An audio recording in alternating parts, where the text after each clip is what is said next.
Hi எல்லாருக்கும் வணக்கங்க. எல்லோரும் என்ன பண்ணுறீங்க? ஓகேங்க. ஃபோன் சுத்தமாகவே சார்ஜே ஏறுறது இல்லைங்க. அதனால நான் அதில் இன்னைக்கு ஃபுல்லுமே அதை போட கூட முயற்சியே வரலைங்க. எவ்வளோ நேரம் நம்ம பிடிச்சி பார்க்குற சார்ஜ் ஏறுது இறங்குது விட்டுட்டேங்க. அது பின்னு போயிடுச்சாமாங்க. அது போய் மாற்றணுங்க. இப்போ தான் மாற்றிட்டு வந்து ஒரு 2-3 மாதம் ஆகுதுங்க. மறுபடியும் பின்னு போயிடுச்சுன்ட்டாங்க. அப்புறம் சரி போய் மாற்றிட்டு வரட்டுங்க. ஞாயிற்றுக்கிழமை தான் உனக்கு போவாங்க, நேரம் இருக்காது பசங்களுக்கு.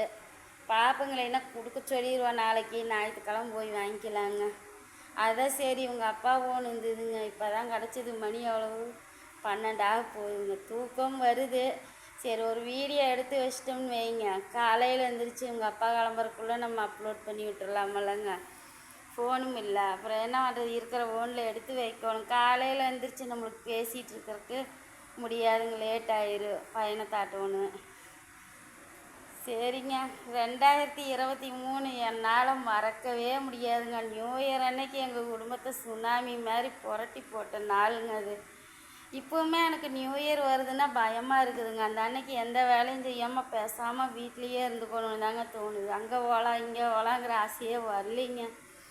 அந்த அளவுக்கு கஷ்டத்தை அந்த வருஷத்தில் நான் அனுபவிச்சிட்டேங்க. சந்தோஷமாக காலையில் கோயிலுக்கு போயிட்டு வந்தேங்க. திருப்பூர் திருப்பதி கோயிலுக்கு போயிட்டு வந்தேங்க. இங்கே உட்காடுறேங்க. ஆசையாக கோயிலுக்கு போயிட்டு இந்த வருஷம் பூரா நல்லதே நடக்கும் ஆண்டவா அப்படின்னு அந்த கடவுளை வேண்டிட்டு வந்தேங்க. அவ்வளோ ஒரு சந்தோஷமாக. ஆனால் சாயங்காலம் கோயிலுக்கு போயிட்டு வந்துட்டு இவங்க அப்பா வீட்டில் கம்முன்னு இருக்காமல், வீட்டில் தான் ஓட்டு கட்டைகள்லாம் போட்டு 2 கட்டடம் 2 வீட்டுக்கு வேலைக்கு செய்கிற ஜன்னல்கள் நலவு எல்லாமே வீட்லேயே போட்டு செஞ்சாங்க. 2 கட்டடத்துக்கு மரம் வாங்கி போட்டிருந்தாங்க வீட்டில். அப்போது ஏன் சும்மா இருக்கணும், வருஷ பொறுப்பன்னைக்கு நம்ம வேலை செஞ்சோம்னா தான் வருஷம் பூரா நம்மளுக்கு வேலை இருக்கும் அப்படின்னு சொல்லிட்டு இவங்க அப்பா உட்காந்து வேலை செஞ்சாங்க. எப்பவுமே ஜாக்கிரதையாக தாங்க செய்வாங்க. ஒரு அவசரப்பட்டுக்கிட்டு இருக்கிற ஆளும் கிடையாது. எப்படி ஏமாந்தாங்கன்னு தெரியல. கட்டை நழுவிட்டு போய் இவங்க காலில் போய் அறுத்துருச்சுங்க, மரம் அறுக்கிற மிஷினு. ஏன் கேட்குறீங்க? அப்படி ரத்தம் போகுதுங்க, கட்டி கட்டியாக போகுதுங்க. அப்போ கூட அந்த இடமே ஊற ரத்தமாகிடுச்சு. சத்தமே ஓடலிங்க. இங்கே வா ஏழை, இங்கே வா அப்படின்னாங்க.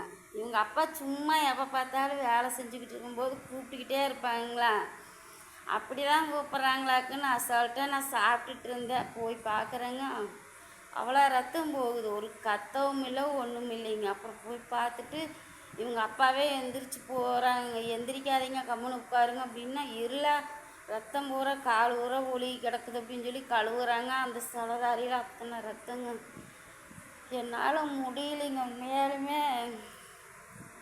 அதையெல்லாம் நினச்சால அவ்வளோ ஒரு வேதனையாக இருக்குதுங்க. அவ்வளோ ஒரு கஷ்டப்பட்டு அப்போதாங்க கொஞ்சம் நாங்கள் நல்லா வந்தோம். வரும்போது எங்களை இப்படி சுனாமி மாரி புரட்டி போடுச்சுன்னு எப்படிங்க இருக்குது?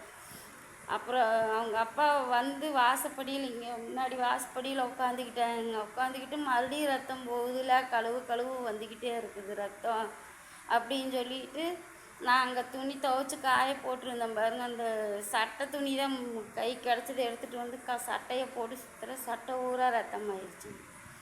அப்புறம் மறுபடியும் ஒரு வேட்டி எடுத்துகிட்டு வந்து சுற்றுறேன், அதுவும் பூரா ரத்தம். இப்படி எனக்கு என்ன பண்ணுறதுல அப்போ தான் பசங்க 2 பேரும் சென்னி மலை ஓரேன்னு எங்கள் அக்கா வயனு எங்கள் அக்கா ஒன்று வந்திருந்தாங்க. நியூ இயருக்கு சாயங்காலம் வந்துட்டு சென்னிமலை கோயிலுக்கு போகிறஞ்சித்தி அப்படின்னு சொன்னாங்கன்னு போட்டு சரின்னு பசங்க 2 பேரும் ஒரு வண்டியில், எங்கள் அக்கா ஒன்றும் பையனும் ஒரு வண்டியில் போனாங்க. அவங்க கோயில்கிட்ட தான் போயிருக்கிறாங்க, கோயிலுக்கு கூட போகலிங்க. அப்புறமா நான் பையனுக்கு ஃபோன் பண்ணி சீக்கிரம் வாங்கடா, அவங்க அப்பா காலில் அடி ஒட்டுருச்சு, எனக்கு பயமாக இருக்குது, நிறைய ரத்தம் போகுது, சீக்கிரம் வாங்கடா அப்படின்னு சொன்னால், அம்மா நாங்கள் சென்னிமலை கோயில்கிட்டேயே வந்துட்டோம்மா, நாங்கள் சீக்கிரம் வந்துடுறோன்னு சொல்லி அக்கா பையன்கிட்டையும் பொண்ணுக்கிட்டையும் சொல்லிவிட்டு திரும்பி வந்திருக்குறாங்க.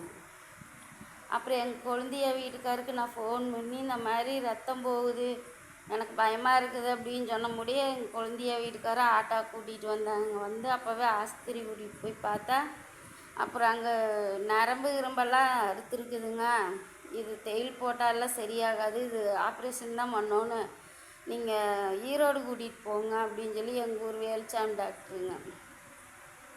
எப்பவுமே நல்லா பார்ப்பாங்க, நல்ல மனுஷங்க, காசை கூட எதிர்பார்க்காத மனுஷன். அப்படி தங்கமான மனுஷங்க. அவங்க பின்னெல்லாம் அடிச்சு விட்டு ரத்தமெல்லாம் போகிறத நிறுத்தி நீங்கள் சீக்கிரமாக கூட்டிகிட்டு போங்க அப்படின்னாங்க. நியூ இயர் அன்னைக்கு சாயங்காலம் ஆயிடுச்சுங்க. எந்த ஆஸ்பத்திரிங்க இருக்குது. அப்புறம் டாக்டர் ஃபோன் பண்ணி எங்கள் ஈரோடு கவின் ஆஸ்பத்திரிங்க, அவசர சிகிச்சை பார்க்குற டாக்டரு, அவங்களுக்கு ஃபோன் பண்ணி சொன்னாங்க, இந்த மாதிரி ஒருத்தர் காலில் அடிபட்டுருச்சு, நான் அனுப்பிச்சி விட்றேன், வந்து பார்த்து விடுங்க அப்படின்னு டாக்டர் ஃபோன் பண்ணி பேசிட்டு அப்புறம் எங்களை தாட்டி